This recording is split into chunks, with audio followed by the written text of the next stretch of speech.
Hey guys, settle here. Tonight we're heading to medieval discoveries. The kind that made people stop and think, ah. We have learned something. Unfortunately. So before you get comfortable, take a moment, like the video and subscribe, but only if you genuinely enjoy what I do here. And let me know in the comments where you're tuning in from and what time it is for you. It's always fascinating to see who's joining us from around the world. Now dim the lights. Maybe turn on a fan for that soft background hum. And let's ease into tonight's journey together. Because the Middle Ages were full of discovery. Not the cheerful kind. Not the, we invented something that improved life, kind. More like the, we invented something that improved suffering, kind.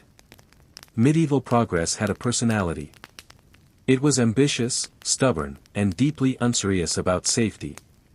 And medieval people weren't stupid. Not at all. They were curious. Hardworking. Creative. They just lived in a world where the scientific method was still loading. So when they discovered something new, they didn't test it gently. They applied it immediately, to the nearest human.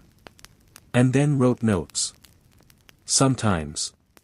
Tonight, we're going to explore the medieval discoveries that didn't just change the world.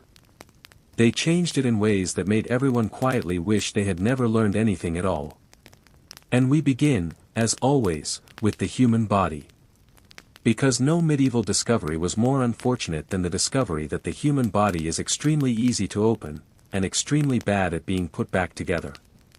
Once medieval scholars began studying anatomy with any seriousness, they realized that humans were not, in fact, designed with maintenance in mind. Early dissections revealed a body arranged like a poorly packed travel bag. Organs were stacked tightly together, soaked in fluids no one could identify, all performing vital tasks that nobody understood. Surgeons could confidently announce, "This is the liver." In the same way someone today might say, "This is a mysterious cable behind the television that you should not unplug." Unfortunately, they unplugged it anyway. This discovery didn't improve medicine overnight. It improved confidence. And confidence, when combined with knives and no anesthesia, is a dangerous cocktail. Medieval surgeons now felt entitled to cut, poke, drain, and experiment. Armed with just enough knowledge to be wrong in exciting new ways. Pain, meanwhile, was considered educational. If the patient screamed, that meant they were still alive and paying attention. Anesthesia did not exist. Hygiene existed only as a rumor. Speed was the goal. Accuracy was optional. If the patient survived, the surgeon was praised. If the patient died, everyone nodded thoughtfully and said, "God works in mysterious ways," before scheduling the next procedure. The discovery also ruined comforting illusions. People learned just how thin the line between living and dying really was. A bad cut. A dirty blade. A curious apprentice who leaned in too close. Suddenly, the human body didn't look like a miracle. It looked like a sack of extremely important liquids under mild pressure. Worst of all, medieval Europe discovered that knowing where organs are does not mean knowing what to do with them. This did not slow anyone down.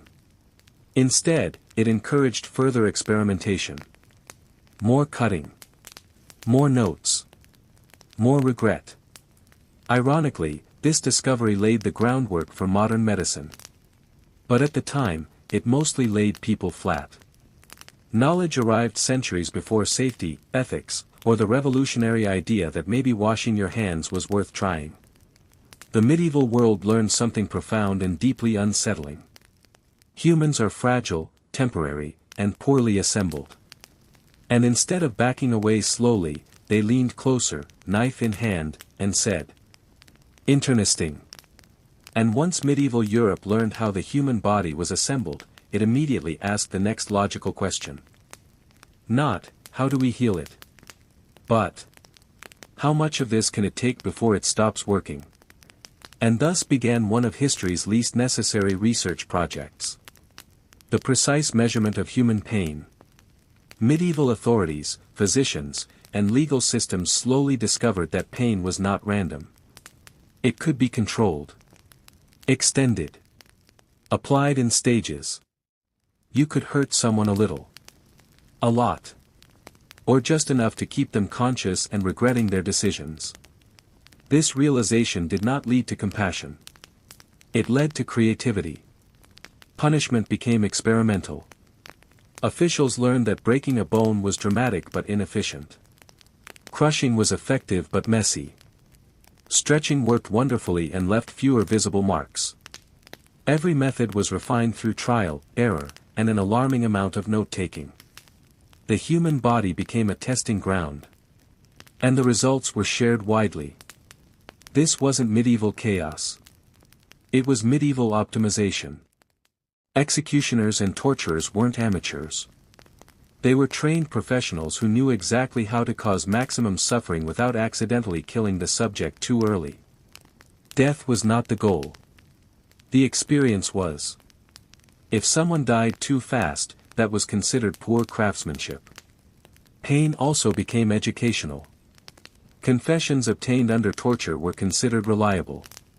Which is fascinating. Because pain makes people say anything to make it stop. But logic was not the priority. Fear was. Authorities discovered that watching pain was just as effective as experiencing it. Public punishments taught entire crowds to behave without needing to punish everyone individually. And people watched enthusiastically. Markets shut down. Families brought children. Snacks were consumed. Pain became a form of civic entertainment. Carefully staged to remind everyone where power lived. And how quickly it could visit them. What made this discovery especially tragic was its confidence. Medieval society didn't see this as cruelty. It saw it as order. Pain was proof of justice. Suffering was evidence that the system worked. If someone screamed, it meant the law was being enforced. The most unsettling part is that this knowledge stuck. Pain as a tool didn't vanish with the Middle Ages. It matured. It evolved. It learned to wear uniforms and speak calmly. The medieval world didn't just discover pain. It discovered how useful it was. And once that lesson was learned, it was never forgotten. At some point in the Middle Ages, people began noticing a deeply inconvenient pattern. Whenever one person got sick, other people nearby had the audacity to get sick as well. This was not subtle. Entire households fell ill. Streets emptied. Villages developed the unsettling habit of coughing in unison. And slowly, reluctantly, medieval Europe made a discovery that would haunt it for centuries. Disease moves. This should have been a breakthrough. A moment of clarity. A chance to improve medicine. Instead, it sparked fear so intense it could have been bottled and sold as a household product. Once people realized illness spread between bodies, everyone became a potential threat. Neighbors stopped visiting. Families avoided the sick. Doors closed. Windows stayed shut. Cities responded by locking their gates and loudly insisting that whatever was happening outside was not their problem. Quarantine emerged not as a medical solution, but as a social reflex. If someone got sick, you sealed them in their house and hoped very hard. Food was sometimes delivered. Sometimes not. Recovery was optional. Isolation was mandatory. And then came blame. When no cure appeared, medieval societies did what humans do best under pressure. They blamed people. Outsiders. Travelers. Minorities. Anyone different enough to be suspicious. The discovery of contagion didn't lead to treatment. It led to persecution. If disease had to come from somewhere, surely it came from them. Ironically, the discovery did occasionally save lives. Avoiding contact reduced spread. Isolation slowed outbreaks. But no one understood why it worked. So every correct action was wrapped in superstition, fear, and deeply unhelpful rituals. Houses were fumigated with herbs. People waved incense. Prayers were shouted. Logic was optional. Medical professionals, if we can call them that, disagreed wildly. Some blamed bad air. Others blamed planets. A few blamed moral failure. Which is always comforting when you're coughing up your lungs. None of this stopped disease. But it did create an impressive amount of paperwork. The most damaging part of this discovery wasn't fear of illness. It was fear of people. Once sickness became contagious in the public imagination, compassion quietly exited the room. Survival turned into separation. Medieval Europe didn't just learn that disease spreads. It learned how easily fear spreads faster. Medieval people spent a long time believing air was harmless, invisible, tasteless, and generously supplied by God. It seemed safe enough. Then miners started collapsing. Alchemists fainted. Whole rooms made people sick. And slowly, with growing concern and very little understanding, medieval Europe discovered something deeply rude. The air itself could kill you. This discovery arrived quietly. Usually in the form of someone not coming back out of a tunnel. Miners were among the first to notice. Certain shafts caused dizziness, confusion, and sudden death. Candles went out for no reason. Men staggered, dropped their tools, and lay down forever. The explanation was not lack of oxygen. That would have been far too sensible. Instead, the air was blamed on spirits, demons, or underground moods. The mines, it was decided, were cursed. Naturally, people kept mining. Alchemists had similar experiences. They mixed substances, heated them, leaned in close, and inhaled fumes that quietly rearranged their internal organs. If someone collapsed mid-experiment, it was usually interpreted as proof they were very close to a breakthrough. Apprentices were encouraged to take notes and step closer. This led to a fascinating working theory.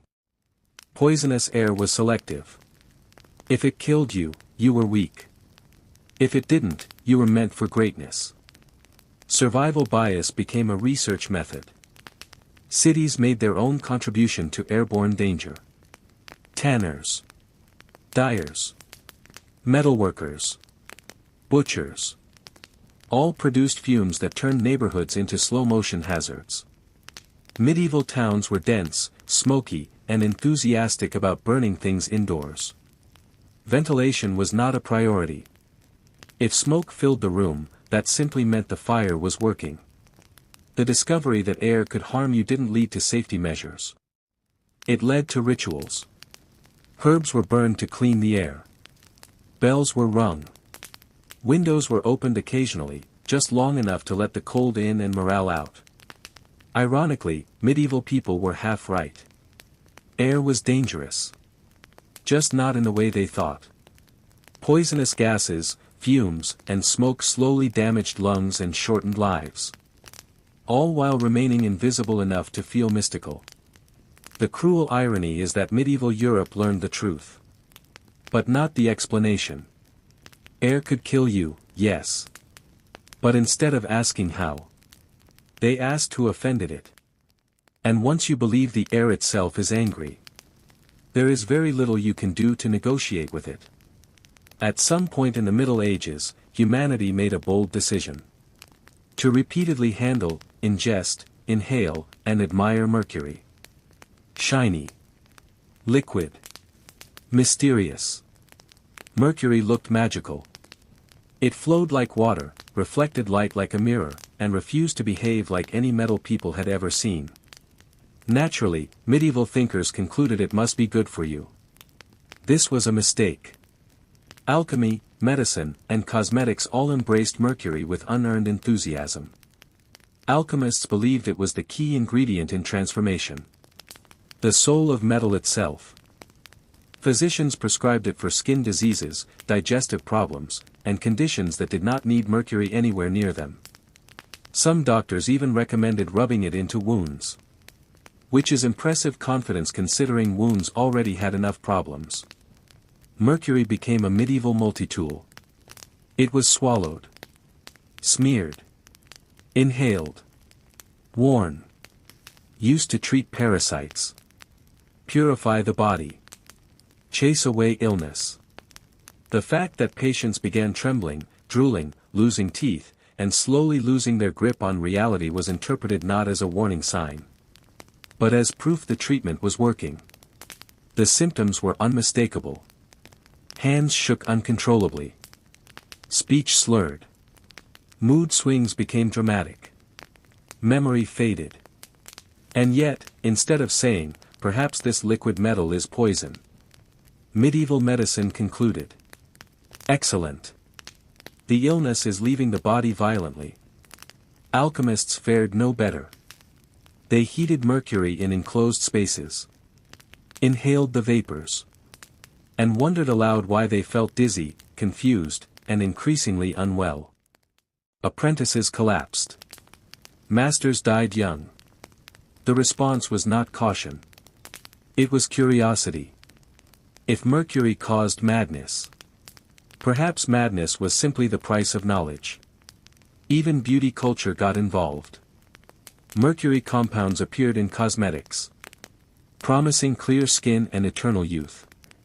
They delivered pale faces, damaged nerves, and an unsettling tendency to stare into nothingness. But at least the complexion looked nice for a while. The tragedy is that mercury felt like progress.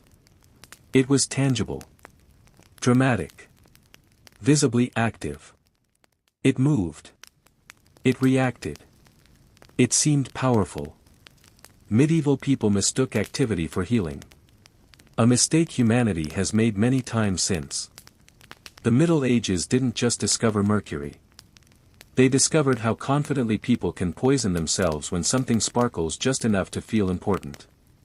And after mercury, medieval Europe looked around and said, "Surely we can't do worse than this." And then it discovered lead. Lead was soft, flexible, easy to shape, stubbornly resistant to corrosion. In other words, it was perfect. Too perfect. Medieval craftsmen loved it. Plumbers loved it. Cooks loved it. Doctors loved it. Cosmetic makers loved it. If something needed to be held, poured, eaten from, painted with, or worn on the face, lead quietly volunteered. Lead pipes carried drinking water. Lead cups held wine.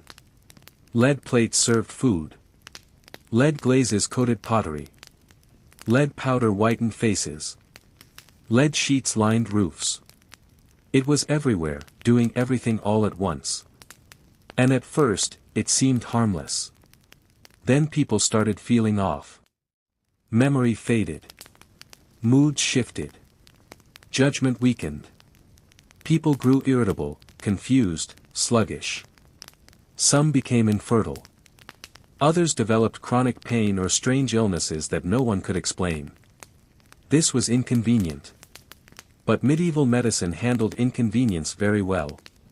By ignoring it completely. Instead of questioning lead, doctors blamed bad air, imbalanced humors, weak morals, or divine displeasure. The idea that the everyday objects surrounding everyone might be slowly poisoning them was simply too inconvenient to consider. After all, lead was useful. And usefulness historically has always outranked safety. Wine drinkers were especially unlucky. Lead was sometimes added intentionally to wine to sweeten it. The result tasted better and slowly damaged the nervous system. People drank more. Symptoms worsened. Conclusions were not drawn. Even children were affected. Lead exposure dulled learning, slowed development, and altered behavior. But medieval society didn't track childhood development. Children were small adults with worse survival odds. If something went wrong, fate was blamed and everyone moved on. The most unsettling part is that the evidence was visible. Chronic lead exposure left signs, tremors, mental decline, emotional instability, Yet the connection remained unmade for centuries. Not because people were stupid, but because the answer threatened too many systems at once. Plumbing, craft, trade, medicine, beauty, architecture. Lead was embedded in daily life. Removing it would have required admitting that progress had been poisoning people quietly and efficiently. So medieval Europe kept using it. Confidently. Repeatedly. Everywhere. The discovery of lead's usefulness outpaced the discovery of its danger. And by the time the truth caught up, generations had already paid the price. Lead didn't just make things easier. It made everything worse. At some point, medieval authorities stumbled upon a discovery so effective that it would outlive castles, crowns, and chain mail. Fear is far more efficient than fairness. Laws are complicated. Courts take time. Evidence is inconvenient. Fear, on the other hand, works immediately and requires very little explanation. Once this realization set in, medieval justice quietly changed its priorities.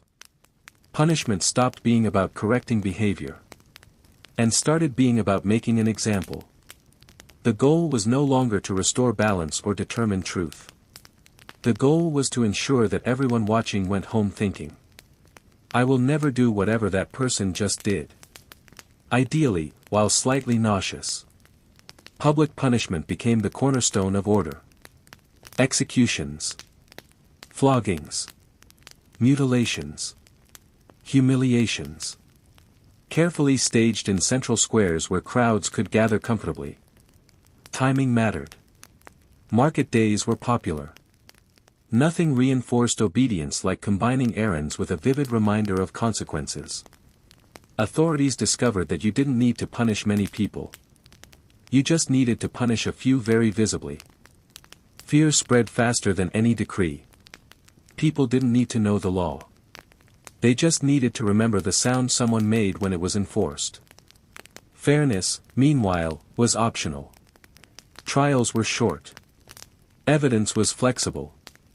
Confessions were encouraged under conditions that strongly favored agreement. Guilt mattered less than impact. If the punishment frightened enough people, the system was considered successful. And the crowds? They came willingly. People watched. They whispered. They brought children. They laughed at the right moments and stayed silent at the wrong ones. Fear became communal. It bonded people together in shared relief that today, at least, it wasn't them. What made this discovery especially powerful was its simplicity. Fear didn't require literacy. It didn't require explanation. It bypassed reason entirely and went straight for the survival instinct. Medieval authorities didn't need citizens to understand the law. They just needed them to remember pain. This discovery didn't disappear with the Middle Ages. It matured. It learned to wear robes, uniforms, and official seals. It learned to speak calmly and call itself order. The medieval world didn't invent fear. But it discovered how useful it was. And once fear proved more effective than fairness, fairness quietly stopped being the priority. And after medieval authorities discovered that fear worked, they made an even more disturbing discovery. People didn't just tolerate public punishment. They enjoyed it. And once that realization set in, humiliation became a feature, not a side effect. Stocks, pillories, and scaffolds were placed in central locations for a reason. These weren't tucked away out of decency or respect. They were installed where everyone could see them. Markets. Church squares. Busy crossroads. The medieval equivalent of prime-time television. The punishment itself was only half the experience. The crowd was the other half. People gathered early. They brought friends. They brought children. Vendors sold food nearby because nothing pairs better with civic discipline than a snack. The condemned wasn't just punished. They were displayed. Labeled. Mocked. Reduced from person to lesson. Humiliation turned out to be incredibly efficient. Pain ended eventually. Shame lingered. Being laughed at by your neighbors, spat on by strangers, and immortalized in local memory did something deeper than bruises ever could. Medieval society learned that destroying someone's dignity was often more effective than breaking their body. And the crowd participated eagerly. People shouted insults. They threw rotten food. They laughed at the correct moments. This wasn't chaos. It was structured cruelty. Everyone knew the rules. You laughed when expected. You looked serious when the punishment demanded gravity. It was community bonding through shared discomfort. What's especially unsettling is that public humiliation made spectators feel safe. Watching someone else suffer reassured the crowd that order still existed. That rules were enforced. That chaos was contained. Preferably in wooden restraints at eye level. Authorities loved this discovery. Humiliation was cheap. It required no executioner's skill. It didn't even require lasting injury. All it needed was an audience willing to participate. And medieval Europe had plenty of those. The condemned were often left for hours. Sometimes days. Exposed to weather. To mockery. To hunger. To exhaustion. And when they were finally released, they didn't return to normal life. They returned to a community that had seen them reduced. A community that now remembered them not as a neighbor, but as a warning. And if you think medieval society learned too much from this, just wait. Because the next discovery is one of the most quietly devastating of all. It's not a weapon. It's not a chemical. It's not even a disease. It's a simple economic truth. One medieval rulers learned with great excitement. And it is this. If you control salt, you control survival. If you control salt, you control survival. Medieval people didn't just like salt. They needed it. Not for flavor, not for fancy cooking, not for the joy of seasoning. They needed it because medieval food had a terrible habit of rotting. Quickly. Aggressively. And often with the enthusiasm of a living thing. Salt was preservation. Salt was storage. Salt was winter insurance. Salt was the difference between eating in February, and not eating in February. And once rulers realized this, something clicked in their minds. Not compassion. Not responsibility. Opportunity. The medieval world discovered that you don't have to own land to control people. You just have to own the thing that keeps their food from becoming a biological weapon. Salt mines became treasure. Salt routes became political. Salt taxes became a polite form of starvation. If peasants couldn't afford salt, their meat spoiled. If their meat spoiled, they went hungry. If they went hungry, they got desperate. And desperate people were extremely easy to control. So medieval authorities did what they always did when they discovered something useful. They monetized it. They regulated it. They punished it. Salt smuggling became a crime. A real crime. Not a, don't do that again, crime. We will ruin your entire life in public, crime. Because medieval governments were not interested in letting ordinary people have access to survival without paying for the privilege. And the irony is, salt was everywhere. It was in the earth. In the sea. In rock. In brine. But access was controlled. Because the Middle Ages were a world where resources didn't belong to whoever needed them. They belonged to whoever could enforce ownership with armed men. This discovery changed medieval society. Not because salt was rare. But because hunger is predictable. And predictable hunger is profitable. And once medieval rulers learned that, they never forgot it. At some point, medieval Europe made another discovery. A discovery that was so quiet, so ordinary, and so deeply overlooked. That it took centuries for people to realize it had changed everything. They discovered paperwork. Not writing. Writing had existed for a long time. Monks had been copying texts, scribbling prayers, and producing manuscripts so beautiful they could make you forget that the same society also thought bathing was suspicious. No, the discovery wasn't writing. It was something far more dangerous. Administration. Records. Receipts. Lists. Names. Dates. Numbers.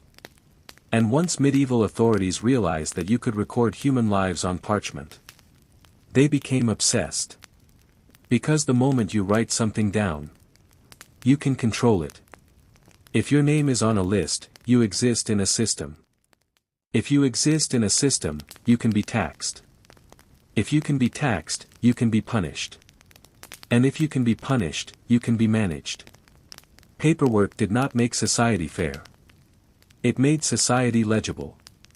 And legible societies are easier to exploit. Before paperwork, a medieval ruler might not know exactly how many people lived in a village. Or how much grain they harvested. Or how many animals they owned. After paperwork, suddenly every peasant became a number. A measurable resource. A unit of labor. A tax expectation. A body that could be demanded. This discovery didn't feel like oppression at first. It felt like order. It felt like progress. It felt like the world was becoming more organized. And it was. Just not for the benefit of the people being organized. The medieval world didn't invent bureaucracy. But it discovered its true purpose. Not to serve the public. To trap it. And once paperwork became normal, there was no going back. Because even if you burn the records, someone will make new ones. At some point in the Middle Ages, people made a discovery that should have been comforting. A discovery that should have made life safer. More predictable. More stable. Instead, it made the world feel haunted. They discovered that time could be measured. Now, medieval people knew about time, obviously. The sun rose. The sun set. Seasons changed. Babies became adults. Old men became dead. Time existed. But it was loose. It was soft. It was flexible. You worked when there was light. You slept when there wasn't. You ate when food was available. You prayed when the church bell told you to. And then, slowly, medieval Europe began developing better clocks. Not modern clocks. Not precise. Not neat. But mechanical clocks. Clocks that didn't depend on the sun. Clocks that didn't care about weather. Clocks that ticked regardless of your mood. And the moment that happened, time stopped being natural. And became an authority. Because when time is measurable, it becomes enforceable. If a clock can tell you when something should happen, someone can punish you for not doing it. Work became scheduled. Prayer became scheduled. Markets became scheduled. Life became divided into units. And units can be controlled. Before clocks, a peasant could say, "I worked all day." After clocks, someone could say, "No, you didn't. You worked 7 hours." And the medieval world discovered something chilling. Time could be stolen. Not metaphorically. Literally.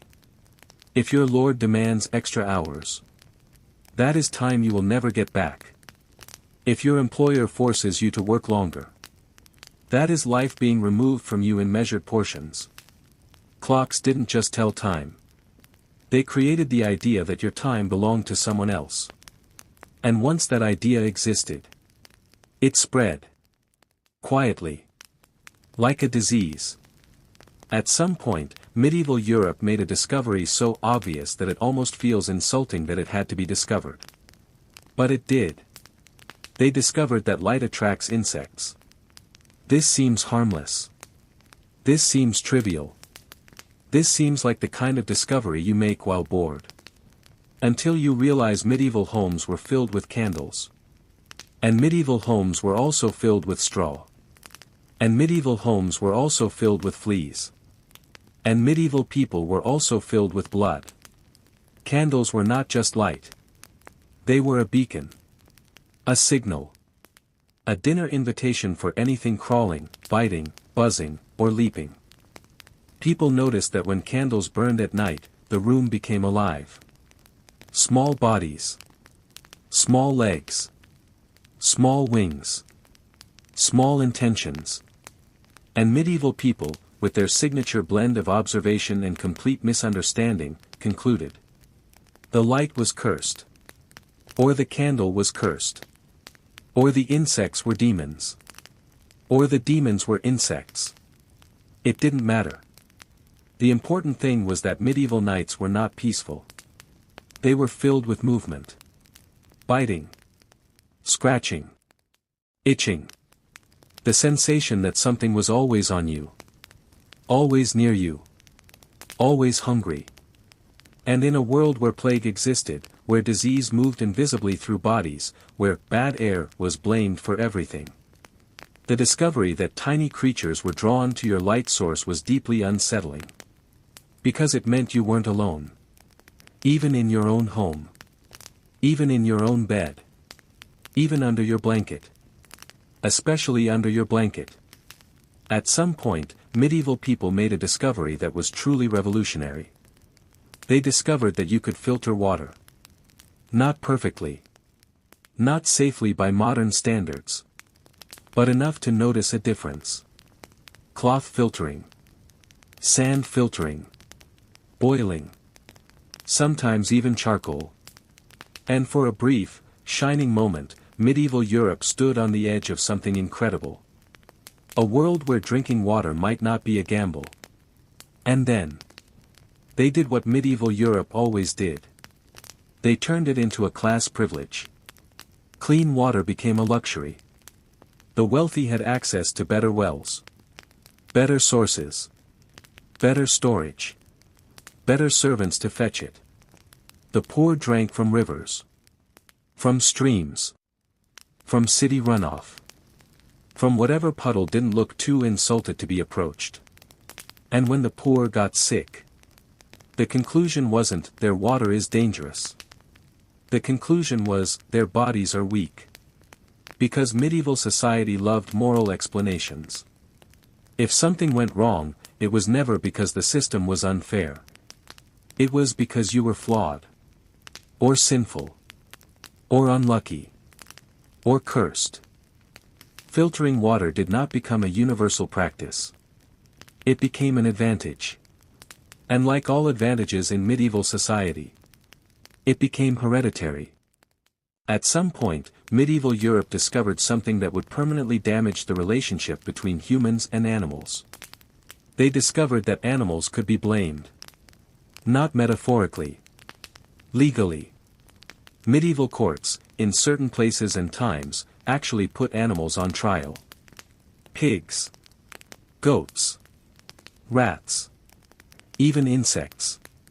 If an animal killed a child, the animal could be arrested. If a swarm destroyed crops, the swarm could be summoned. Yes. Summoned. To court. And if the animal did not appear, that was considered contempt. This wasn't superstition alone. This was something deeper. This was medieval society discovering that justice is not always about truth. Sometimes it's about performance. Because if something terrible happened, the community needed a target. They needed a ritual. They needed a conclusion. And an animal could not defend itself. An animal could not argue. An animal could not accuse anyone else. An animal could be punished publicly. And the crowd could leave feeling like order had been restored. Medieval people discovered that blame is soothing. Even when it's meaningless. And once you realize that blame can be assigned to anything, you no longer need to solve problems. You just need to punish something. At some point, medieval Europe made a discovery that should have been a celebration. They discovered eyeglasses. And yes, glasses existed earlier in certain forms, but medieval Europe began producing them more widely. And for the first time, aging scholars could see again. Old monks could read. Scribes could write without squinting. Merchants could count coins without guessing. It was, in theory, a miracle. And in practice, it created a new problem. Because now, old people didn't fade quietly into the background. They stayed active. They stayed influential. They stayed in charge. Longer. This may not sound like a problem. But medieval society already had a strong tradition of elderly men refusing to stop running everything. And now, with eyeglasses, they could do it with clearer vision. Bureaucracy expanded. Record-keeping grew. Letters increased. Laws multiplied. The medieval world discovered something nobody was prepared for. Literacy could be extended. And extended literacy meant extended authority. Because the moment more people can read, more people can enforce rules. And medieval Europe was very good at making rules. Eyeglasses were not just a tool for vision. They were a tool for power. And power, as always, was used creatively. At some point, medieval Europe made another discovery. A discovery that should have been inspiring. It should have been a reminder of human resilience. Instead, it became a lesson in how quickly humans can weaponize anything. They discovered that rumors travel faster than armies. This seems obvious now.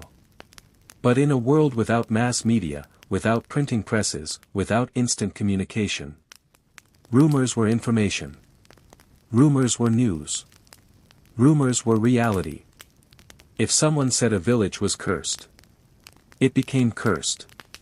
If someone said a noble was poisoning wells, he became a villain. If someone said a group of outsiders carried disease, they became a threat. And medieval people discovered something terrifying. You didn't need evidence to control a population. You just needed a story. Stories moved along roads. Along trade routes. Along pilgrim paths. Carried by merchants. Carried by travelers. Carried by monks. Carried by soldiers. And every time the story was repeated, it changed. It sharpened. It became more frightening. More dramatic. More useful. Rumors were the medieval internet. And medieval Europe learned, very quickly, that misinformation wasn't an accident. It was a weapon.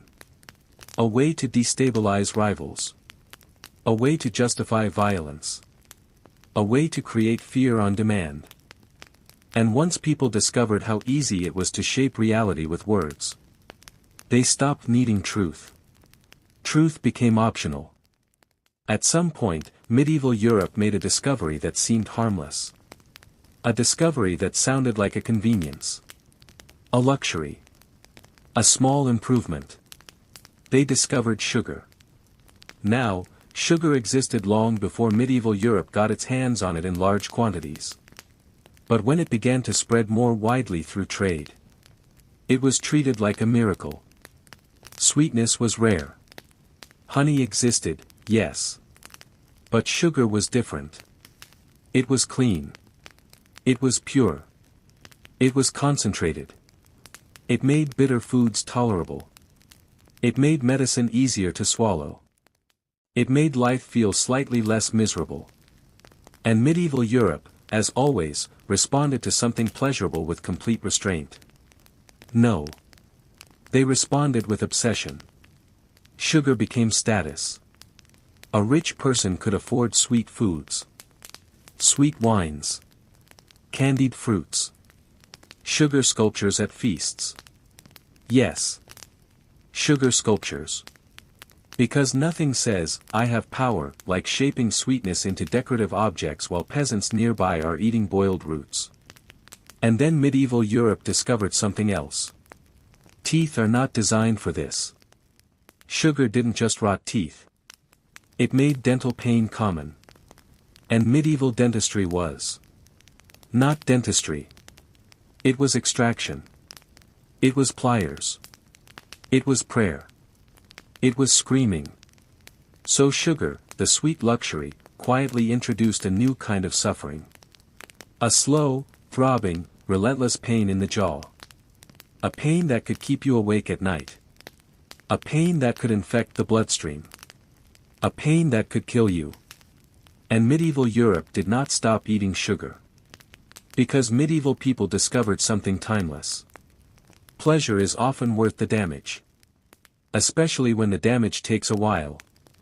At some point, medieval Europe made a discovery that should have improved life dramatically. They discovered that you could reuse clothing. This sounds ridiculous.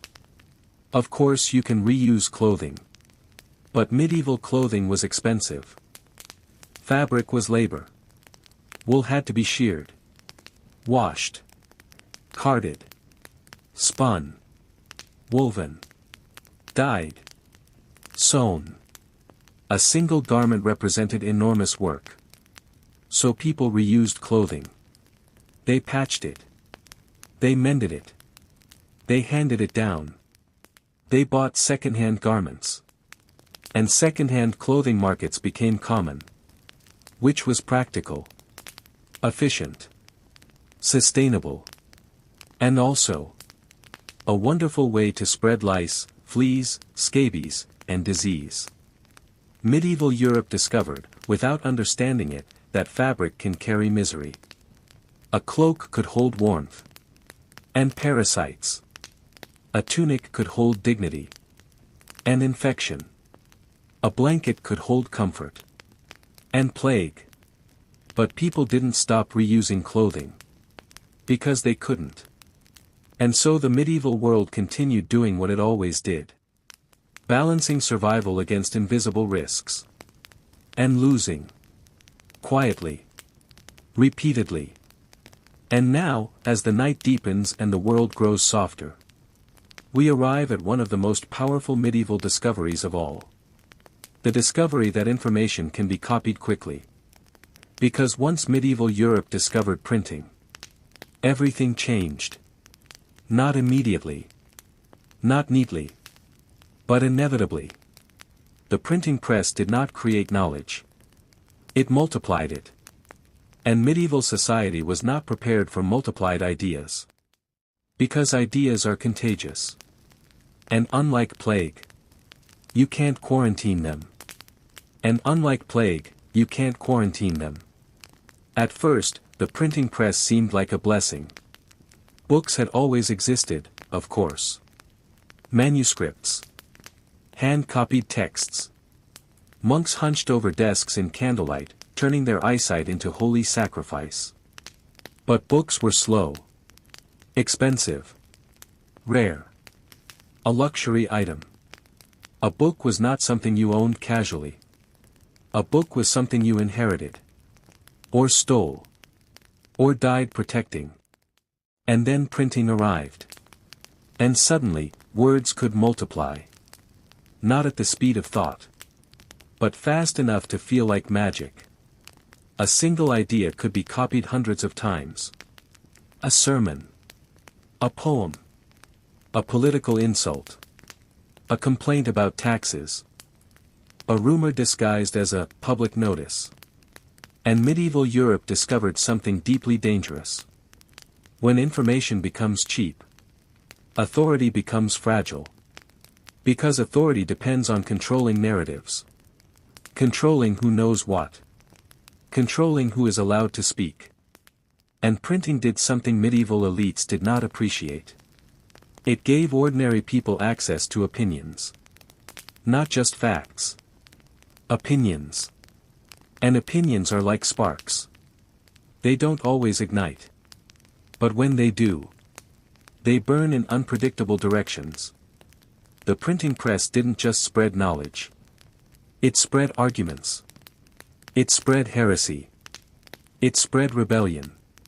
It spread the terrifying realization that maybe your Lord was not, in fact, appointed by God. Maybe he was just a man in expensive fabric. And once that thought entered the bloodstream of society, there was no cure. Authorities tried to control printing. They regulated presses. They punished printers. They banned books. They burned texts. They made examples. But the medieval world learned the same lesson it always learned too late. You can't uninvent something. Once a tool exists, someone will use it. And printing, like all powerful tools, was used in every direction. It spread science. It spread lies. It spread scripture. It spread propaganda. It spread instructions for making explosives. It spread love poems. It spread hatred. It spread everything. The Middle Ages didn't end because of printing. But printing did something far more unsettling. It ensured that the next era would be louder. At some point in the medieval world, people made another discovery. A discovery that should have improved life. It should have made society safer. More humane. More stable. Instead, it made suffering more efficient. They discovered prisons. Now, prisons existed earlier in history. But medieval Europe began to develop the idea of long-term confinement. Not just holding someone until trial. Not just locking someone up overnight. But keeping them. For weeks. Months. Years. And this was seen as progress. Because medieval punishment had often been immediate. Fines. Floggings. Mutilations. Execution. Public humiliation. Quick. Visible. Final. Prison seemed, by comparison, civilized. A punishment that didn't require blood. A punishment that didn't require dismemberment. A punishment that could, theoretically, allow someone to repent. Unfortunately, medieval prisons were not designed for repentance. They were designed for storage. Humans were treated like sacks of grain. You put them somewhere dark. You keep them from escaping. You forget about them. And medieval Europe discovered something. A person can survive a long time in misery. Longer than you'd expect. Long enough to make it a system. Prisons became overcrowded. Diseases spread. Food was scarce. Water was foul. Air was stale. People slept on stone. Or straw. Or nothing. And the guards weren't there to help. They were there to prevent movement. Prison was not just confinement. It was slow punishment. A drawn-out erosion of the body. The mind. The identity. And what made prisons truly medieval was that they were often profitable. Guards charged fees. For food. For bedding. For chains that didn't cut too deeply. For slightly less miserable conditions. And if you couldn't pay, you suffered more. Which meant prison was not equal punishment. It was punishment scaled by wealth. A medieval innovation so timeless it still feels familiar. At some point in the Middle Ages, people made another discovery. A discovery that was deeply inconvenient. They discovered that children are fragile. Now, this seems obvious. Children are small. They fall over constantly. They put things in their mouths that should never enter a human body. They run toward fire with enthusiasm. But medieval society, for a long time, treated children like unfinished adults. Not because people didn't love their children. They did. They just lived in a world where child mortality was so high that emotional investment was risky. Attachment was dangerous. Because you could lose them at any moment. And then, slowly, medieval communities began noticing patterns. Certain illnesses killed children more often. Certain living conditions made childhood survival less likely. Certain foods helped. Certain foods harmed. Midwives and mothers knew this knowledge intimately. But the official world. The male world. The legal world, the medical world, was slower to accept it. Because acknowledging childhood fragility would have required acknowledging responsibility. And responsibility was expensive. So instead, medieval society made a compromise. They recognized children were fragile. And then immediately put them to work anyway. Because medieval Europe also discovered something else. Children are cheap labor. Small bodies fit into small spaces. Small hands can do fine work. Small lungs can crawl into mines. Small voices can be ignored when they complain. And so medieval society discovered, with remarkable efficiency, that fragility does not protect you from exploitation. Sometimes it makes you more exploitable. At some point, medieval Europe made a discovery that should have been celebrated. They discovered soap. Not modern soap. Not the scented luxury bars with moisturizing agents and a name like Ocean Breeze. Real soap.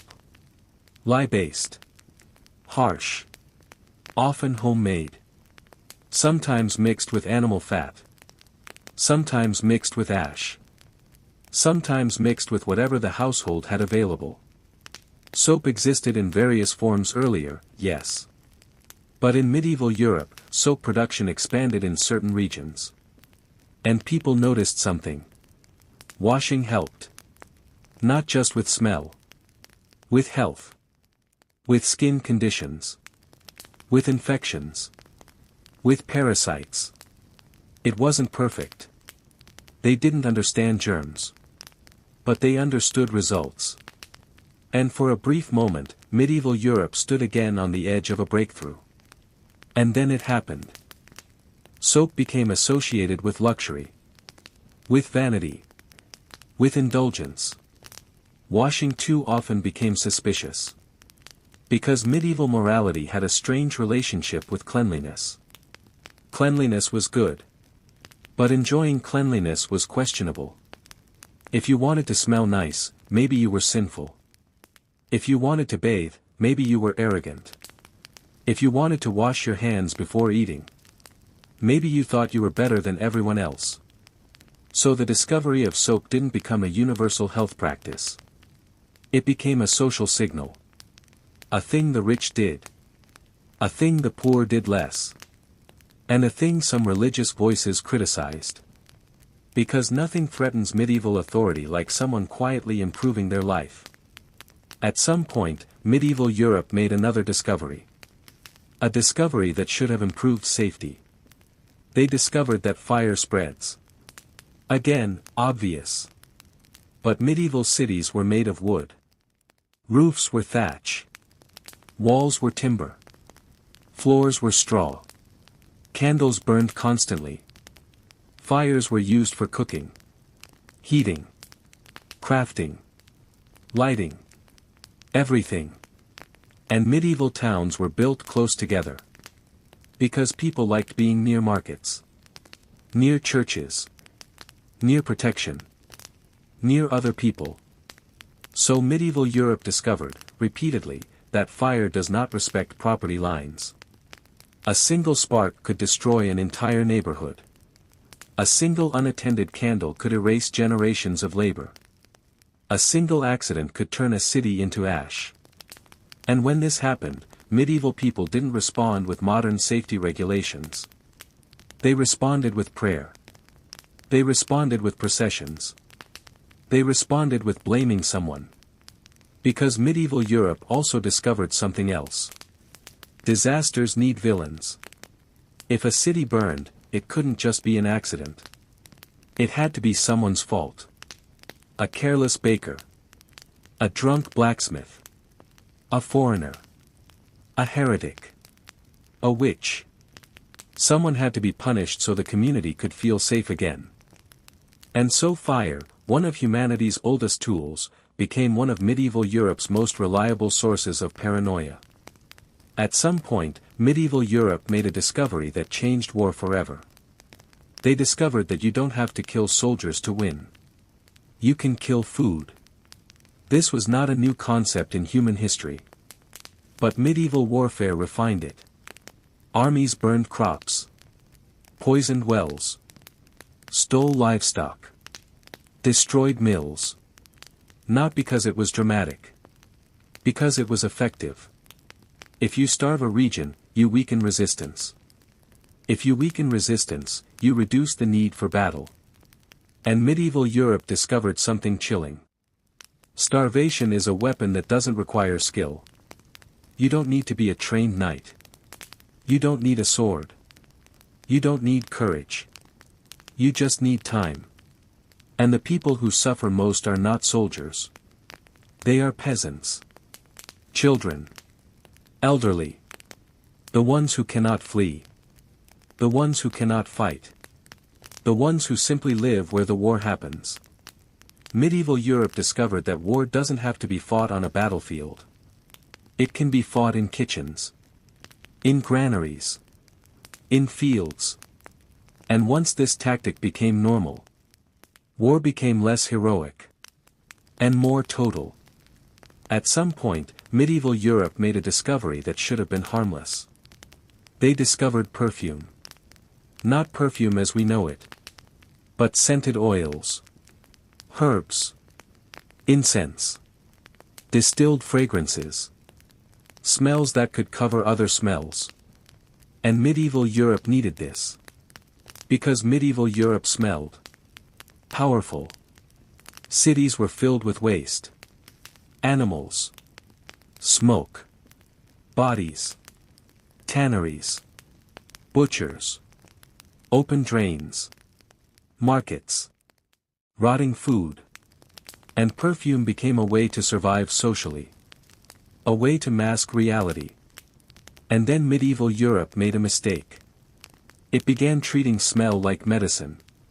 If something smelled bad, it was dangerous. If something smelled good, it was safe. This idea was comforting. Because it made the world feel manageable. It made danger detectable. And it led to the medical theory that dominated for centuries. Miasma. Bad air. Poisoned. The belief that disease came from foul smells. And this wasn't completely wrong. Dirty places often were unhealthy. But the cause wasn't smell. It was microbes. Which medieval Europe could not see. So they did what humans always do when they can't see the real cause. They focused on what they could sense. And scent became a substitute for science. People carried herbs to ward off plague. They burned incense in homes.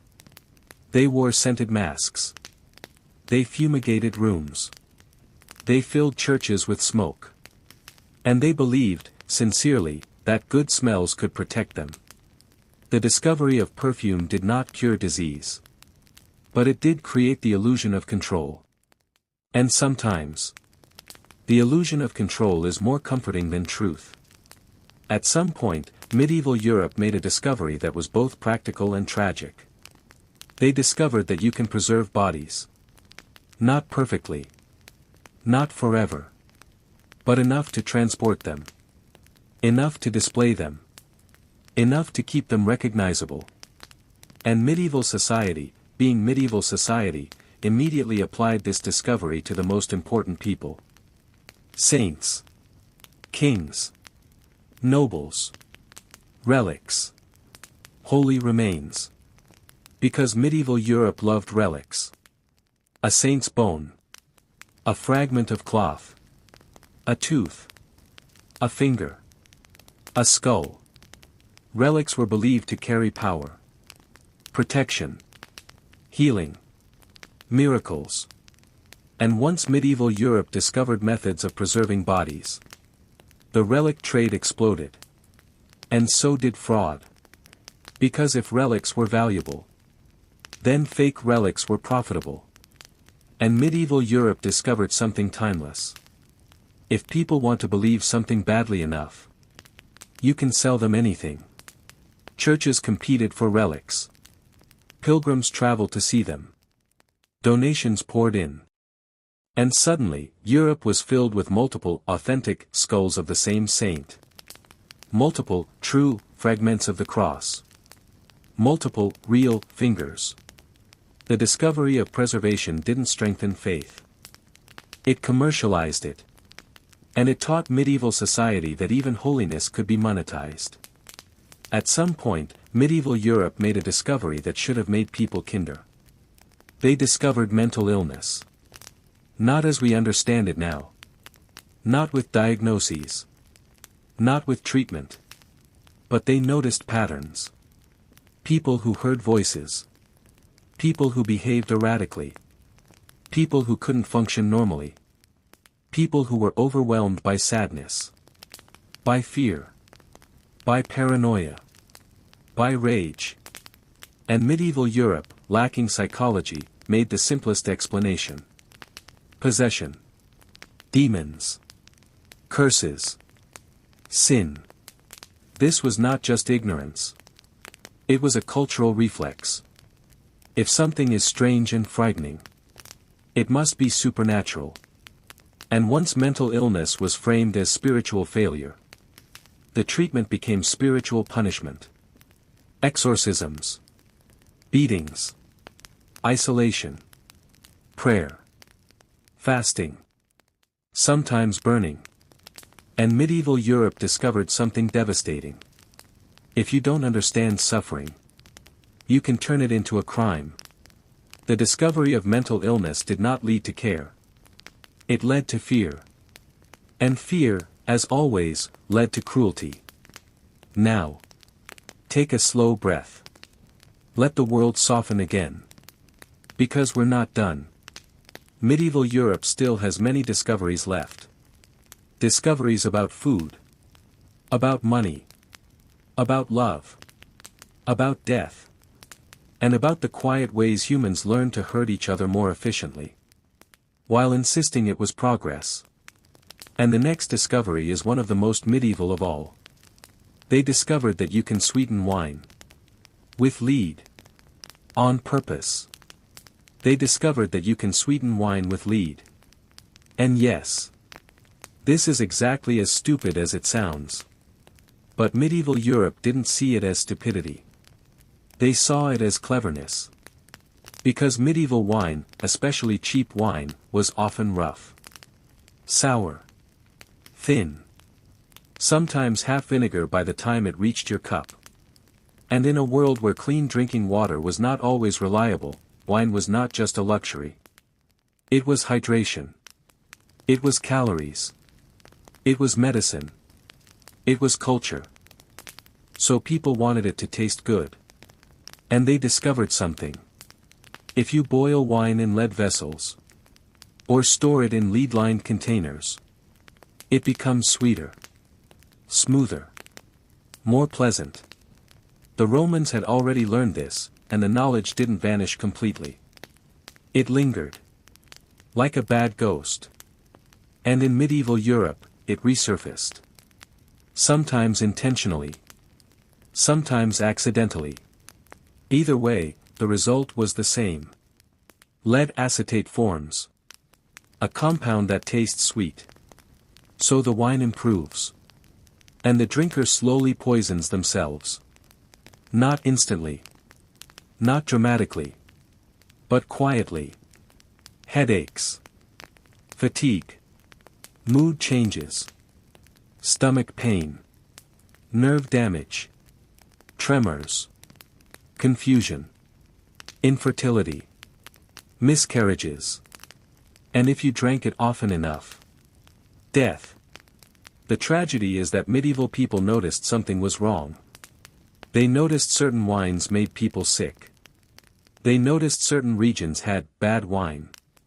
They noticed some drinkers became strange. Angry. Forgetful. Weak. But they didn't understand chemistry. They didn't understand heavy metals. So they blamed the usual suspects. God. Sin. Bad humors. Weak constitutions. Witchcraft. The discovery of lead-sweetened wine wasn't just a culinary mistake.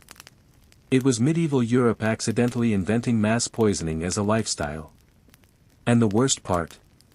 It worked. It made wine taste better. So it spread. Because humans will tolerate a shocking amount of harm, if it comes with a pleasant flavor. At some point, medieval Europe made another discovery. They discovered sugar. Now sugar existed earlier, yes. But in medieval Europe, sugar began arriving in larger quantities. It was expensive. It was rare. It was treated like medicine. It was treated like spice. It was treated like magic. And medieval people fell in love with it instantly. Not just because it tasted good, but because it symbolized status. If you could afford sugar, you were powerful. You were connected to trade routes. You had money. And sugar didn't just sweeten food. It sweetened identity. Medieval nobles ate sugar sculptures. Sugar-coated meats. Sugar in wine. Sugar in sauces. Sugar in medicine. They consumed it like a symbol of victory. And medieval Europe discovered something. If something is rare and delicious, people will build entire economies around it. They will enslave. They will invade. They will colonize. They will bleed the world for it. Medieval Europe didn't yet build the full sugar empires of later centuries. But the craving began here. This was the seed. A sweet seed. That would grow into one of history's darkest crops. At some point, medieval Europe made another discovery. They discovered debt. Now debt existed in ancient societies too. But medieval Europe refined it into something more personal. More moral. More humiliating. Debt became not just an economic condition, but a spiritual stain. If you owed money, it wasn't just inconvenient. It meant you were irresponsible. It meant you were weak. It meant you had failed. And medieval people lived in an economy where one bad harvest could ruin you. One illness. One injured ox. One storm. One tax collector arriving at the wrong moment. And suddenly, you owed. And once you owed, you were trapped. Because medieval debt was not forgiving. Interest could grow. Fines could pile up. And if you couldn't pay, you could lose land. Lose tools. Lose livestock. Lose your home. And in some cases, lose your freedom. Debt slavery existed. Indentured service existed. People worked off obligations. Sometimes for years. Sometimes for life. And medieval Europe discovered something that still feels painfully modern.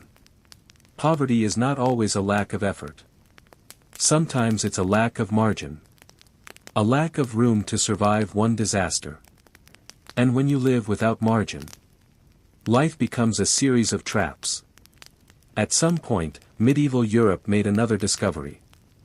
They discovered insurance. Not in a modern corporate sense, but in a communal sense. Guilds. Mutual aid. Brotherhood funds. Merchant partnerships. People pooling risk. Because medieval trade was dangerous. Ships sank. Caravans were robbed. Markets collapsed. Fires destroyed warehouses. And a merchant could go from wealthy to ruined in one season. So medieval merchants invented ways to share risk. To soften disaster. And this should have been good. It was good. For those included. But medieval Europe also discovered the darker side of insurance. If risk can be shared, risk can also be exploited. People could fake losses. They could sabotage competitors. They could burn their own warehouses. They could commit fraud. And medieval Europe learned, once again, the rule of all human systems. If a system exists, someone will try to game it. At some point, medieval Europe made another discovery. They discovered time. Not as a concept. Time always existed. But as a system. As a discipline. As a weapon. Before mechanical clocks, time was flexible. Daylight mattered. Seasons mattered. Church bells mattered. But life wasn't measured minute by minute. Then medieval Europe began building clocks. Large public clocks. Mechanical. Ticking. Unforgiving. And suddenly, time became something you could lose. Something you could waste. Something you could steal. Work became measurable. Labor became scheduled. Markets became timed. Prayers became regulated. And medieval Europe discovered something. Once time becomes measurable, it becomes controllable. And once time becomes controllable, it becomes power. If you can set the clock, you can set the rhythm of the town. You can decide when people work, when they rest, when they gather, when they disperse. And slowly, medieval society shifted. From living by nature to living by mechanism. Not fully. Not yet. But the direction was set. The clock didn't just tell time. It trained obedience. At some point, medieval Europe made another discovery. They discovered paper. Paper existed earlier in China and the Islamic world, yes. But medieval Europe began adopting it more widely. And paper changed everything. Because parchment was expensive. Parchment required animals. Parchment required labor. Parchment required time. Paper was cheaper. More abundant. More disposable. And that sounds harmless. But medieval Europe discovered something terrifying. If writing becomes cheap, then bureaucracy becomes unstoppable. Paper allowed more records. More taxes. More laws. More contracts. More debt notes. More court documents. More censuses. More lists. And medieval Europe began doing what all states do when they gain the ability to record. They recorded. Relentlessly. Because writing is power. A written record can outlive memory. A written record can override your word. A written record can be used against you decades later. Paper didn't just enable literacy. It enabled surveillance. Not modern surveillance, of course. But medieval surveillance. The slow, grinding expansion of administrative control. At some point, medieval Europe made another discovery. They discovered that you can preserve food. Not just by drying. Not just by smoking. But by salting at scale. Salt had always been valuable. But medieval Europe's salt production expanded. Salt mines. Salt pans. Trade routes. And suddenly, meat could last longer. Fish could travel farther. Food could survive winter more reliably. And this should have been a miracle. It was a miracle. But it came with a price. Salt became a strategic resource. A thing states fought over. A thing lords taxed. A thing kings controlled. Because if you control salt, you control survival. And medieval Europe discovered something. Food is not just nourishment. Food is leverage. And when survival becomes taxable, people become obedient. At some point, medieval Europe made another discovery. They discovered gunpowder. Now, gunpowder came from China. And it arrived in Europe through long chains of contact and conflict. But medieval Europe did what medieval Europe always did. It looked at something new. And immediately asked, how can we use this to kill someone? At first, gunpowder was novelty. Fireworks. Bombs. Crude weapons. Then it became artillery. Cannons. Handguns. Arquebus. And medieval Europe discovered something that ended an entire social class. Armor could be defeated. Not by skill. Not by honor. Not by strength. but by a loud tube filled with chemicals. Knighthood was built on the idea that trained warriors mattered. That nobles were naturally superior fighters. Gunpowder disagreed. Gunpowder made peasants dangerous. Gunpowder made walls vulnerable. Gunpowder made castles obsolete. And medieval Europe discovered something brutal. Technology doesn't care about tradition. And tradition doesn't survive direct impact. Now, take a slow breath again. Because the next discoveries are darker. Not because they are violent. But because they are quiet. They are the discoveries that shaped everyday life. The discoveries that made medieval society feel normal. The discoveries that made people accept suffering as routine. And the next one begins with something so simple. So ordinary. That you almost won't notice it. They discovered the power of shame. Not guilt. Guilt is internal. Guilt is private. Guilt is the quiet voice in your own head. Shame is social. Shame is a crowd. Shame is 1,000 eyes. And medieval Europe became a civilization that mastered shame the way later centuries mastered machines. Because shame is cheap. It requires no prison. No soldier. No expensive punishment system. You just convince the community to participate. And medieval communities were perfect for this. Small towns. Tight neighborhoods. Everyone knows everyone. Everyone watches everyone. Your reputation is not an abstract concept. It is your survival. Your reputation determines whether you get help in winter. Whether you get credit at the market. Whether someone will lend you a tool. Whether you can marry. Whether your children can marry. Whether people will defend you if you are accused. So shame became a weapon. And it was used constantly. A woman accused of adultery. A man accused of cowardice.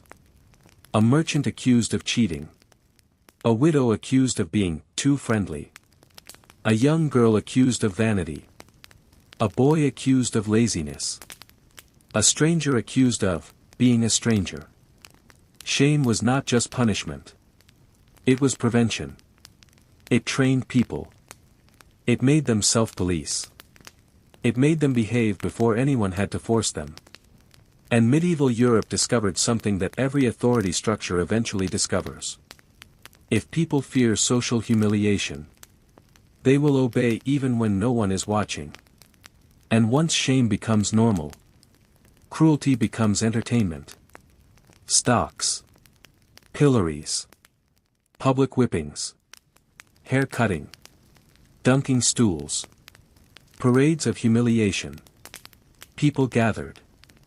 They laughed. They threw things. They enjoyed it. Not because they were monsters. But because shame creates a comforting illusion. It says, that person is the problem. Not me. And medieval Europe needed that illusion. Because life was hard. Unfair. Random. And if you can believe someone deserved their suffering, then you can believe your own suffering has meaning. At some point, medieval Europe made another discovery. They discovered scapegoats. Again, scapegoating is ancient. But medieval Europe refined it into an art form. Because medieval life was full of disasters. Plagues. Famine. Floods. Fires. Crop failure. War. And medieval people desperately wanted reasons. Not just causes. Reasons. Someone to blame. Someone to punish. Someone to remove. So when things went wrong, communities looked for the vulnerable. The unpopular. The strange. The outsiders. Jews. Foreign merchants. Begging travelers. Women who lived alone. Healers. Midwives. People with disabilities. People who behaved oddly. People who were simply unlucky. And medieval Europe discovered something terrifying. A community can bond through hatred. Hatred is social glue. It creates unity. It creates purpose. It creates a shared enemy. And once a society learns that hatred can stabilize fear, it becomes addictive. At some point, medieval Europe made another discovery. They discovered the value of uniforms. Not modern uniforms, not standardized by factories. But symbols. Colors. Badges. Clothing rules. Guild marks. Religious garments. Livery. Because medieval society was obsessed with hierarchy. Everyone needed to know their place. Immediately. At a glance. So clothing became law. Sumptuary laws. Rules about who could wear fur.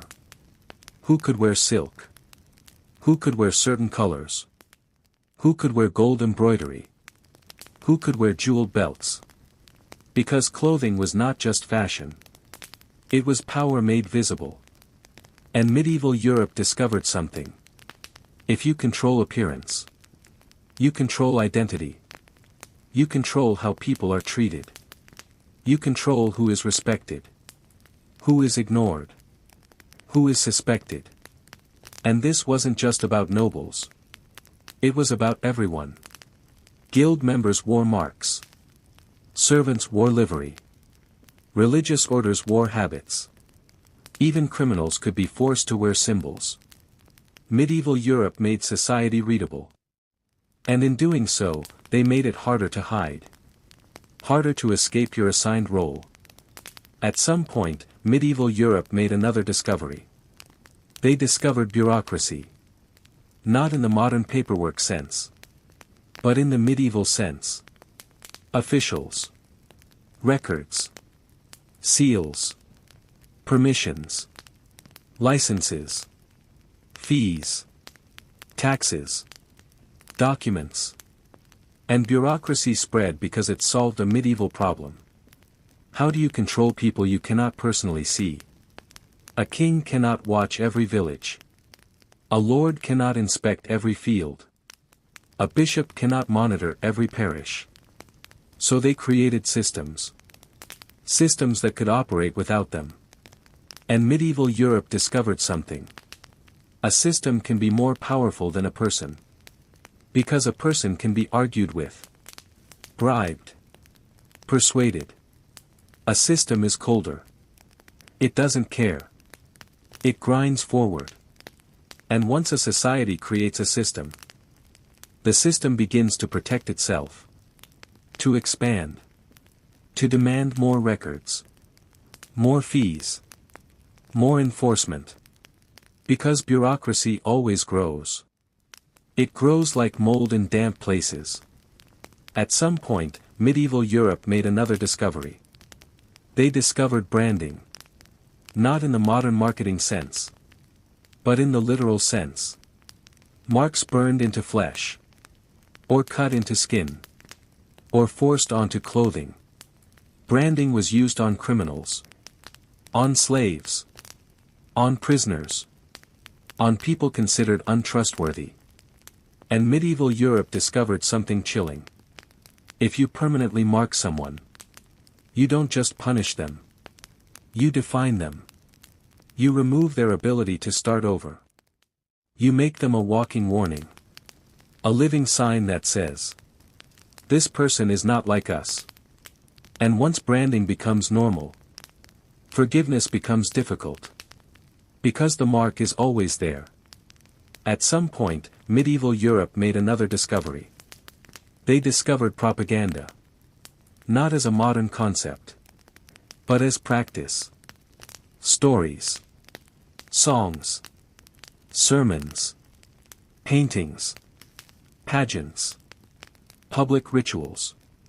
Because medieval people were not illiterate in the way we often imagine. Many could not read. But they could listen. They could remember. They could interpret symbols. They could absorb stories. And medieval authorities understood this. So they shaped narratives. They framed wars as holy. They framed rulers as chosen. They framed enemies as monsters. They framed disasters as punishment for sin. They framed obedience as salvation. And medieval Europe discovered something. If you control the story, you control the emotions. If you control the emotions, you control behavior. A medieval sermon was not just religion. It was social engineering. At some point, medieval Europe made another discovery. They discovered the power of confession. Confession existed in Christianity earlier, yes. But medieval Europe expanded it. Systematized it, made it central. Confession wasn't just about forgiveness. It was about knowledge. A priest could know your fears, your secrets, your grudges, your betrayals, your desires. And medieval Europe discovered something. If you can make people reveal their private thoughts, you don't just control their actions. You control their inner world. And confession became a form of surveillance. Not always malicious. Sometimes compassionate. Sometimes helpful. But always powerful. Because it trained people to see themselves as sinners. To examine themselves constantly. To self-police. To fear their own impulses. And medieval Europe discovered something modern societies still struggle with. The most effective control is the kind you install inside someone. Now. Let the world slow again. Because the next discovery is one of the most tragic. They discovered that you can profit from suffering. Not just in war. Not just in taxes. But in the everyday business of pain. And it begins with something so ordinary. So familiar. That you might not even think of it as cruelty. They discovered the hospital. And like most medieval discoveries, it was born from a noble idea and immediately surrounded by misery. Because when we hear the word hospital, we imagine beds, clean sheets, doctors, medicine, and the quiet confidence that someone knows what they're doing. Medieval hospitals were not that. Medieval hospitals were places where you went when you were too sick, too poor, too broken, or too unwanted to remain in the world outside. They were less like modern hospitals. And more like waiting rooms for death. Many were run by religious orders. Monks. Nuns. Charitable brotherhoods. And to be fair, their intentions were often sincere. They fed people. They sheltered them. They prayed for them. They provided basic care. Which in medieval terms meant water. Bread. A blanket. A warm corner. And the spiritual comfort of knowing that someone would still call you a human being while your body fell apart. But medieval Europe discovered something quickly.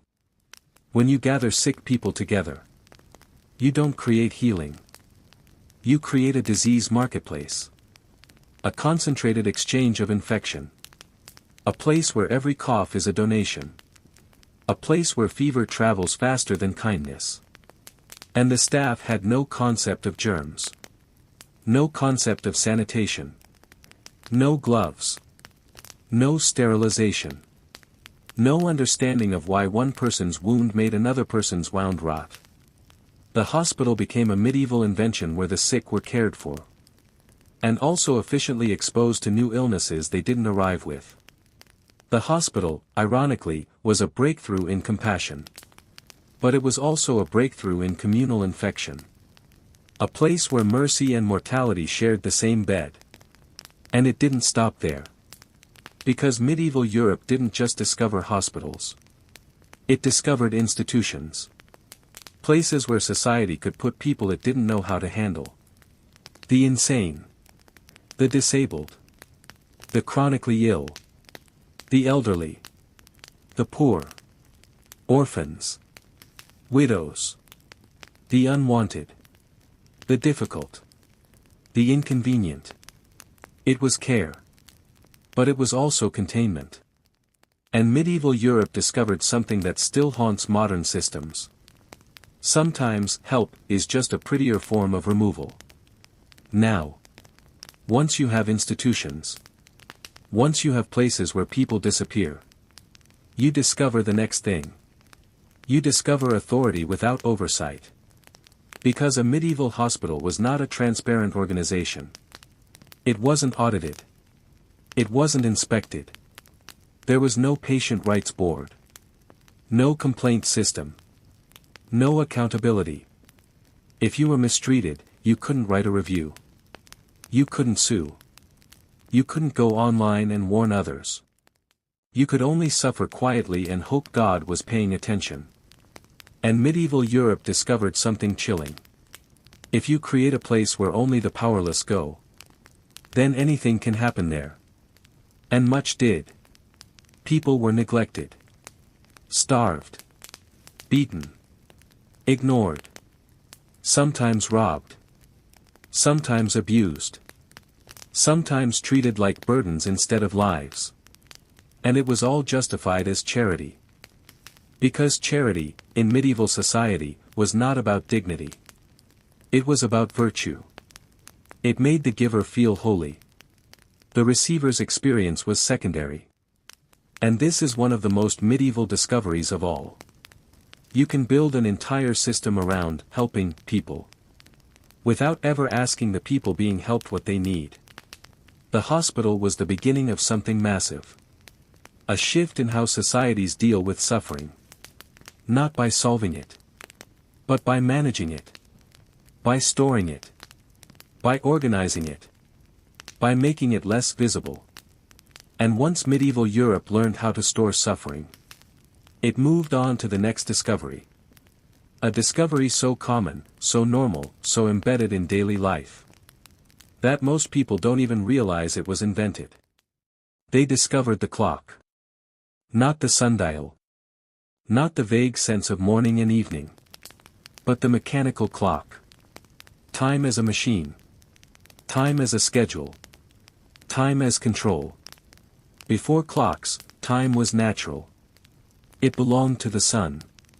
To seasons. To hunger. To weather. To church bells. Time was felt. After clocks, time became measured. Divided. Enforced. And medieval Europe discovered something quietly terrifying. If you control time, you control people. Because once time is divided into units, work becomes quantifiable. A day becomes something that can be owed. A laborer can be judged not by what they produced, but by how many hours they should have produced it in. Clocks turned life into a system of expectations. And the medieval world loved expectations. Monasteries used clocks first. Prayer schedules demanded precision. The clock wasn't invented for factories. It was invented for worship. Which is deeply poetic. Because medieval Europe discovered that even devotion can be standardized. And once clocks existed, they spread outward. Into towns. Markets. Guilds. Workshops. Cities. And time became public. A shared ruler. A disciplined tool. A silent authority. And once that was discovered, the medieval world became obsessed with controlling it. Because the most dangerous thing in medieval Europe was not a sword. Not a plague. Not even famine. The most dangerous thing was a person who believed something different. And could convince others. Before the printing press, information traveled slowly. Books were rare. Manuscripts were expensive. Literacy was limited. But stories traveled. Songs traveled. Preachers traveled. Travelers traveled. And medieval Europe discovered something. You don't need everyone to read. You just need one person to speak. And once a new idea entered a town, it could change everything. It could inspire rebellion. It could inspire doubt. It could inspire panic. It could inspire hope. Hope, in medieval society, was also dangerous. Because hope makes people demand things. And medieval Europe did not like demands. So the medieval world developed defenses. Censorship. Burning books. Policing speech. Punishing heresy. And of course, the most famous medieval system of idea control. The Inquisition. But before we get there, before medieval Europe built formal machines for destroying ideas, it made another discovery. It discovered something that seems harmless. Something that seems even beautiful. It discovered the university. They discovered the university. And for a moment, for a brief, fragile moment, it looked like medieval Europe might accidentally become wise. Universities began as clusters of students and teachers gathering in cities like Bologna, Paris, Oxford. They weren't born from government plans. They weren't built as innovation hubs. They emerged the way medieval things often did. Messily. Organically. Through argument. People traveled long distances just to sit in a cold room and listen to someone explain ideas. Which, in medieval terms, was already suspicious, because medieval society respected knowledge. But feared it. Knowledge created questions. Questions created doubt. Doubt created heresy. And heresy created bonfires. So universities were tolerated carefully. They were allowed because they produced useful people. Lawyers. Clerics. Administrators. Men who could read documents and make systems run. But universities also produced something far more dangerous. They produced thinkers. And medieval Europe discovered something. If you gather young men together and teach them logic, they will immediately use it to argue with everyone. Students became notorious. They were loud. They were poor. They were arrogant. They fought in taverns. They harassed locals. They formed gangs. They rioted. They demanded privileges. And the church, astonishingly, often supported them. Because students were future churchmen. Future scholars. Future power. So universities became strange zones where medieval law bent. Students could sometimes avoid local courts. They had special protections. Special rights. Special status. Which meant medieval towns suddenly had a new problem. A population of educated young men who believed rules were for other people.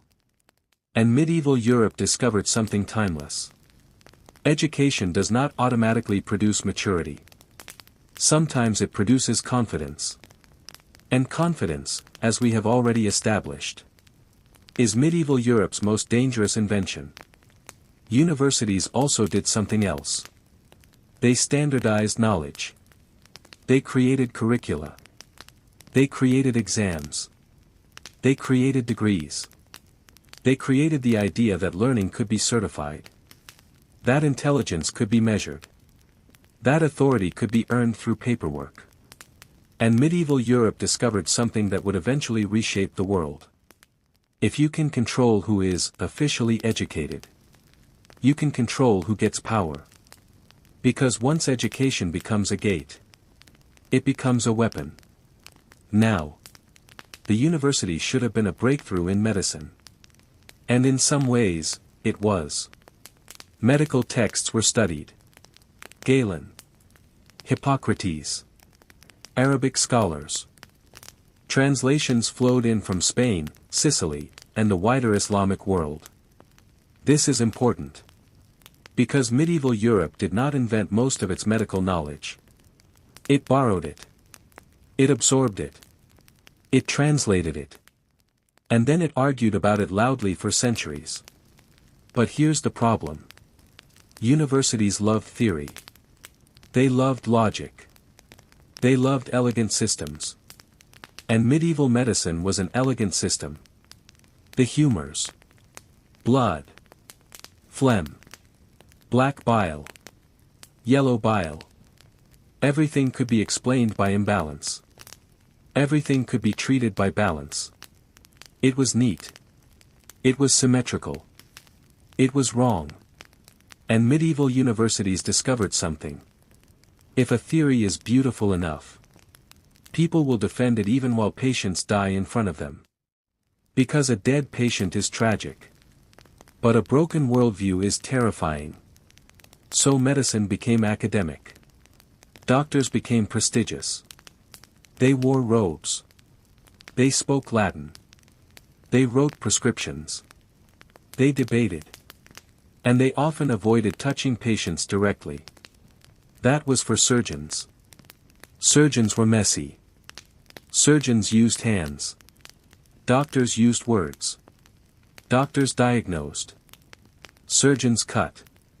And medieval Europe discovered one of its most enduring class systems. Intellectual labor is noble. Physical labor is suspicious. Even when the physical labor is the only thing that might save a life. Now, universities also made another discovery. They discovered the power of disputation. Formal debate. Argument as sport. Logic as combat. Two scholars could spend hours arguing whether angels had bodies. Or whether the soul could feel pain. Or how many demons could fit in a jar. This sounds ridiculous now. But in medieval society, it mattered. Because it trained people to treat words as weapons. And medieval Europe discovered something. If you can win an argument, you can win power. Even if the argument has nothing to do with reality. Because arguments decide laws. Arguments decide theology. Arguments decide morality. Arguments decide who gets burned. And once universities made argument into a skill, Europe began producing people who were extremely good at justifying things. Justifying wars. Justifying taxes. Justifying torture. Justifying conquest. Justifying slavery. Justifying inequality. Because logic, in the wrong hands, does not create truth. It creates permission. Now, at some point, medieval Europe made a discovery that should have been the most hopeful of all. It discovered that knowledge can travel across cultures. That translation can expand reality. That ideas can cross borders. Because medieval Europe was not isolated. It was connected. Trade routes. Pilgrimage routes. Crusades. Diplomacy. Muslim Spain. Byzantium. North Africa. The Levant. Knowledge moved. Mathematics. Astronomy. Medicine. Philosophy. Engineering. And medieval Europe discovered something deeply inconvenient. Other civilizations were ahead. In many fields. And this was not easy for Europe's ego. So Europe did what humans often do. It borrowed the knowledge. And then pretended it had invented it. Now, universities also produced one of the most medieval discoveries of all. They discovered professional elitism. Once you have scholars, you have people who decide who counts as a scholar. Once you have doctors, you have people who decide who counts as a doctor. Once you have lawyers, you have people who decide who counts as a lawyer. And medieval Europe discovered something that would shape modern society. Gatekeeping is a career. Now, all of this brings us to a discovery that changed everything. Not immediately. Not overnight. But like a slow, unstoppable avalanche. Medieval Europe discovered paper. Not paper as a material. Paper existed elsewhere for centuries. But paper as a mass tool. Paper as a cheap medium. Paper as a way to copy ideas faster than monks could suffer through. Because parchment was expensive. It required animal skin. It required labor. It required time. Paper was cheaper. Lighter. Easier. And once paper became common, the medieval world began to fill with writing. Letters, contracts, receipts, manuals, orders, records, lists. And medieval Europe discovered something. Once a society begins writing everything down, it becomes impossible to forget.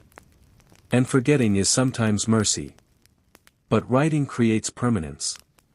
And permanence creates control. Because if something is written, it can be enforced. If something is recorded, it can be taxed. If something is documented, it can be owned. Paper made medieval society sharper, more organized, more bureaucratic, more confident. And once paper was everywhere, the next invention was inevitable. The discovery that would end the medieval world. The printing press. But the medieval world didn't understand that yet. It didn't know it was standing at the edge of a cliff. It only knew that suddenly, words were multiplying. And authorities began to panic.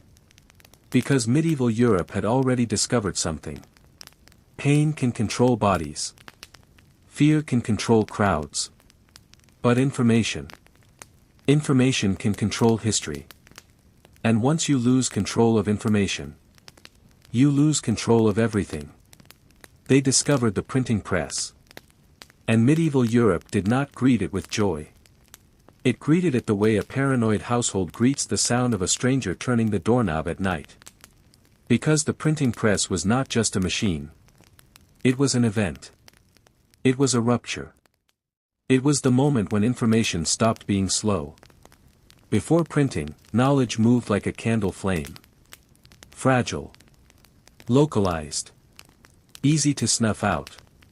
A book had to be copied by hand. A manuscript took months. Sometimes years. Ink, parchment, patience, and the slow erosion of a monk's eyesight. A book was valuable not because of its ideas, but because it was a physical object that had consumed human life to exist. And because books were rare. Control was easy. You could decide what was copied. You could decide what was taught. You could decide what was remembered. But the printing press made a discovery brutally clear. Words can multiply faster than authorities can burn them. And that was the end of the old world. Not immediately. But inevitably. Because once books became cheaper, more people could own them. Once more people owned them, more people could read. Once more people could read, more people could think privately.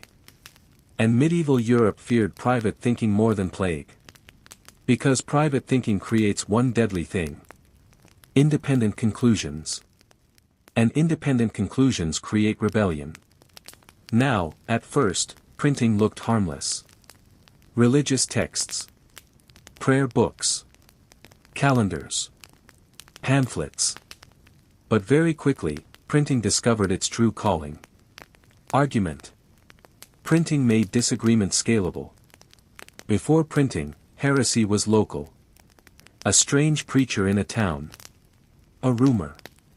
A few whispered doubts. With printing, heresy became portable.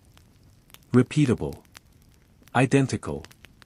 A perfect copy of an idea could appear in multiple cities at once. And medieval Europe discovered something terrifying. You cannot imprison an idea. You can imprison a person. You can burn a book. But you cannot stop the fact that someone else already read it. And now the idea lives inside them. And medieval authorities panicked. Censorship systems expanded. Book bans. Licensing. Lists of forbidden works. Printing guild controls. Religious courts watching presses. Because medieval Europe was not stupid. It immediately understood the threat. The printing press didn't just spread knowledge. It spread criticism. It spread satire. It spread doubt. It spread political poison. And it did it cheaply. Now, The printing press also created another discovery. It created mass persuasion. Because when words are repeated, they begin to feel true. When an idea appears everywhere, it begins to feel inevitable. And medieval Europe discovered something that modern people still struggle with. Repetition is a form of power. Truth is not always what is correct. Truth is often what is familiar. Printing didn't just create the Renaissance. It created propaganda on an industrial scale. Now, this discovery also changed religion. Because medieval Christianity was built on mediation. The priest interprets scripture. The priest explains. The priest decides. The priest is the bridge between you and God. But printing allowed ordinary people to hold scripture in their hands. To read it themselves. To interpret it. To disagree. And medieval Europe discovered something catastrophic. If you let people read the rules, they will notice how often you break them. And this leads directly to the Reformation. Which, depending on your perspective, was either a spiritual revolution, or a centuries-long European argument that occasionally paused for wars. Now, the printing press also made another medieval discovery. It made rumor immortal. Because before printing, gossip died naturally. It faded. It mutated. It got replaced. With printing, rumor became permanent. Slander could be published. Accusations could be distributed. A lie could be standardized. And medieval Europe discovered something. If you can print a lie, you can destroy someone without ever meeting them. And because courts were slow, and reputations were fragile, print became a weapon of assassination. Not physical, social, political, moral. Now. But the printing press wasn't the only information revolution. Medieval Europe had already discovered something else. Something older. Something quieter. Something that shaped society long before printing ever arrived. They discovered the confession booth. Not literally a booth at first. But confession as an institution. Confession as a technology. Because confession is information. And information is control. Now, we touched this earlier, but medieval Europe expanded it until it became a system. A regular practice. A ritual expectation. A requirement. And medieval Europe discovered something chilling. If you can make people tell you their secrets voluntarily, you don't need spies. You don't need torture. You don't need surveillance. You install the surveillance inside them. They monitor themselves. They fear their own thoughts. They confess their own desires. They report their own weaknesses. And medieval Europe discovered something that modern psychology would eventually rediscover. Guilt is a powerful engine. Guilt keeps people obedient. Guilt keeps people dependent. Guilt keeps people returning. Because if you believe you are fundamentally flawed, you will always need someone to fix you. And medieval Europe built entire structures around this. Now, all of this leads to one of the most medieval discoveries of all. They discovered that the soul can be monetized. Because medieval Europe didn't just sell goods. It sold salvation. It sold forgiveness. It sold spiritual security. Indulgences. Donations. Pilgrimages. Relics. Masses for the dead. Payments to reduce time in purgatory. And medieval Europe discovered something extraordinary. If you convince people that their suffering continues after death, they will pay you while alive to reduce it. This is one of the most profitable inventions in human history. Because it cannot be disproven. You cannot return from purgatory with a receipt. Now, the tragedy is that many people believed sincerely. They feared sincerely. They donated sincerely. They prayed sincerely.